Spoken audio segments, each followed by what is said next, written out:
Our Accessibility Advisory Committee had a meeting on August the 16th, and I was really looking forward to going. This was going to be the first real meat and potatoes meeting since the summer break. It was a great full agenda with lots of topics that were of interest to everybody in the disabled community, and for me in particular, there were three.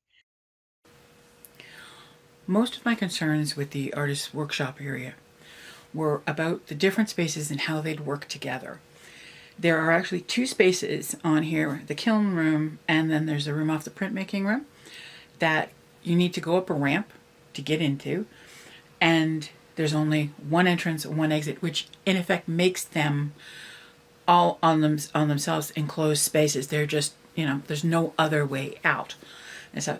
And when you're talking about working with things like pottery, which have silica in them and stuff, I'm wondering how that room is going to function, how well it's ventilated. There's a kiln in there, so all kinds of things can happen. You can have explosions of pottery and things like that. Is there a first aid station in that room somewhere near that room?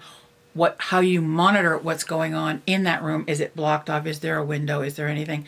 For the ramps that are going up to those rooms, or at whatever angle they're going, are there railings? If you're thinking about someone with a wheelchair, with a cane, someone who's got low vision, anybody who's carrying anything, there should be a railing at least going up the sides so that there's some protection against falling. At the front, there's an accessible entrance for everybody to use, but when you go down the hallway and at the back, there are two that have stairwells and no other method of getting out, and I wonder how that is going to be addressed. Something that I found very odd was that there are two bathrooms at the front, a men's and a women's. There are no markings on them to indicate one way or the other whether there is an accessible stall, accessible hand washing or drying, any of those sorts of things in either one of those. And then towards the first of the rooms at the back for the workshop, there is a universal bathroom. And universal bathrooms are those that are used by people with disabilities, by people with different genders or different gender identification, all of those kinds of things. And I'm wondering whether this was put in as a sort of was it meant to be the disabled bathroom? I don't know. I really don't know. I do not like that there are only one exit and one entrance into any given room here, and it's kind of like a maze, like you can't feed between the two rooms here either. And there's some really awkward spaces for turning, so that if you have a walker, if you have a wheelchair, that kind of thing, it's very, very odd to try and use. Now, about the assessment of Nordic Park, I kind of understand it and I kind of don't. All right. I'm looking at what they assessed, which was what was put in a complaint as I understand it. All right. And so they looked at the area along the walkway where there was some cracks, some stumps, and some rocks that were in the way. Okay, and their solution that they came up with was to remove the stumps and move some of the bigger rocks and fill in the crack and mark them with yellow paint. I have issues with the yellow paint because I've slipped on it many, many, many times when it gets wet, when it gets icy. It's not pleasant stuff for somebody that has trouble walking, for someone that is not lifting their foot properly all the time. I also don't understand why it was necessary. There is within the AODA code that these types of issues, right? If you are making a major renovation or you're putting in something new altogether, all right, all of these things need to be considered. All of them need to be fixed. Right? If you are not, you really don't have to do anything. And yes, it is mentioned in the report that as regular maintenance, it should be done anyway. But therein lies the thing of regular maintenance. If it was being done regularly, it wouldn't be an issue. The other thing I wonder about this whole thing is, seeing as you're there and you're assessing this section, why, when you look at Nordic Park and the mess that it is, didn't you bother to take the initiative to go ahead and look at the rest of it? And then, even if you didn't include it in this particular report, right, why didn't you go ahead and do something to create a report, to create an evaluation, to create a discussion point for having that park fixed up and made usable and made safe for everybody that uses it, not just people with disabilities, although that is your primary function for an accessibility advisory committee. Why didn't you do it? I don't understand that part, and I wanted to ask that question, because we're important. I mean, we that's your job. You are the guardian of the gates for us. I don't understand. My interest in the accessible secondary suites proposal was really, really simple.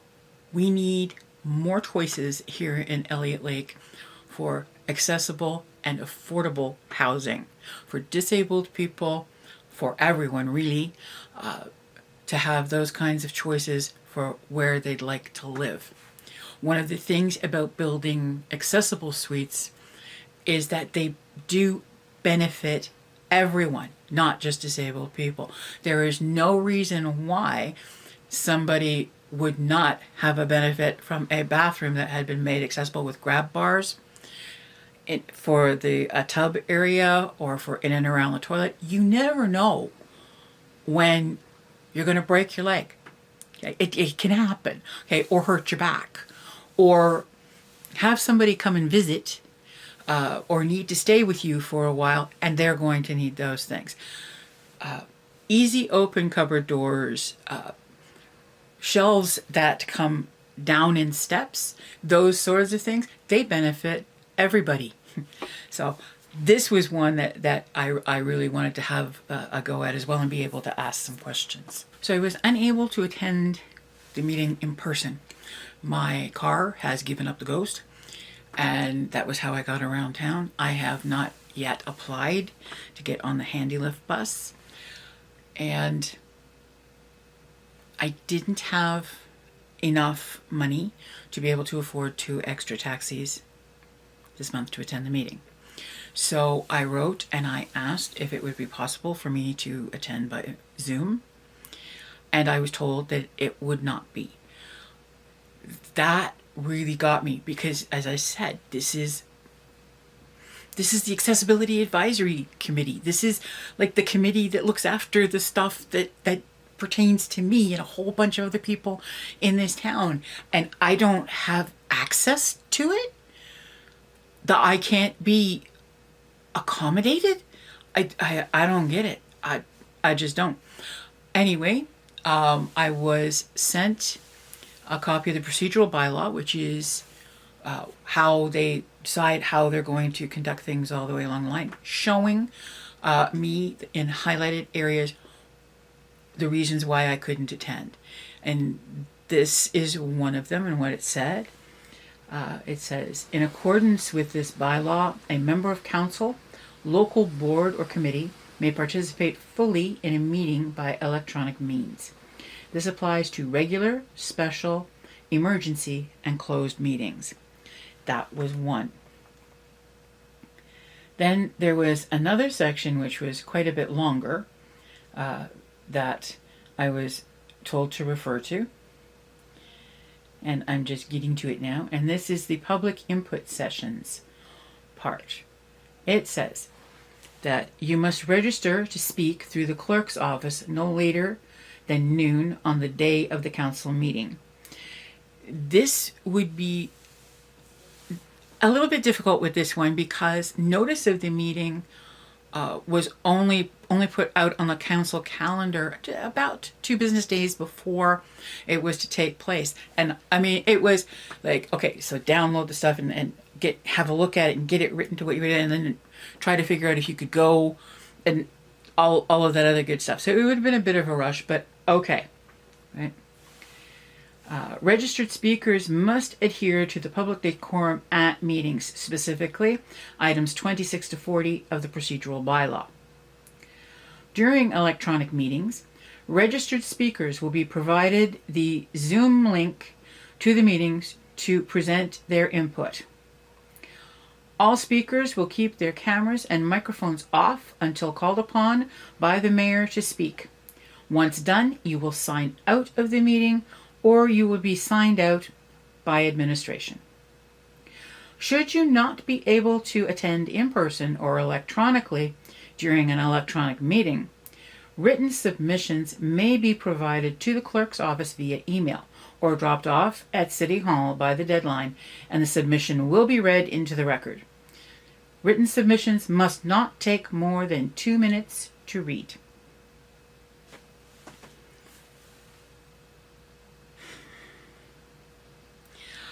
So, at their discretion, you can be allowed, I could be allowed to come to that meeting to present.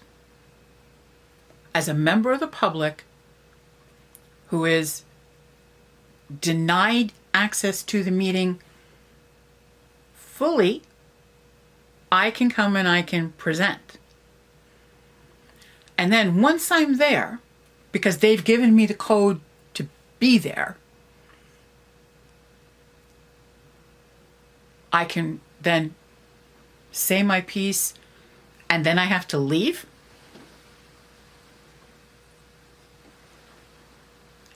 That's insulting.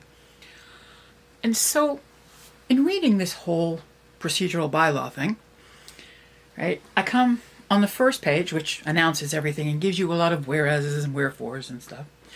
And it says, under Part 1, Interpretation, number 2,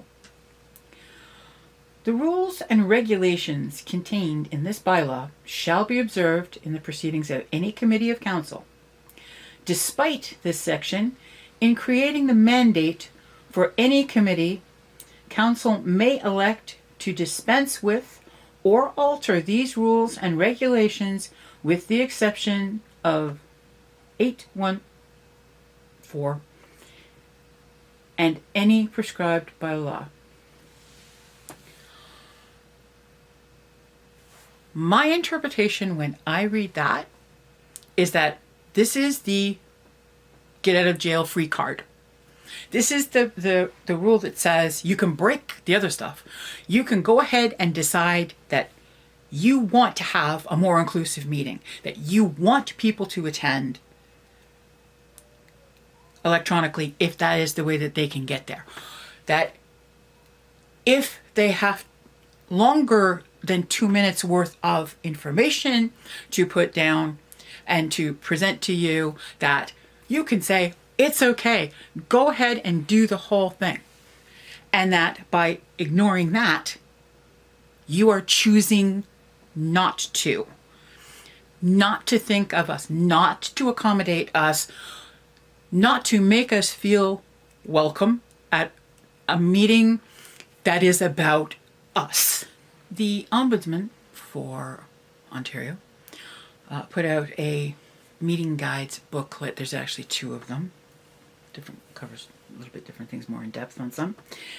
And one of the questions that's in it says, can meetings be held electronically, including over teleconference or video conference?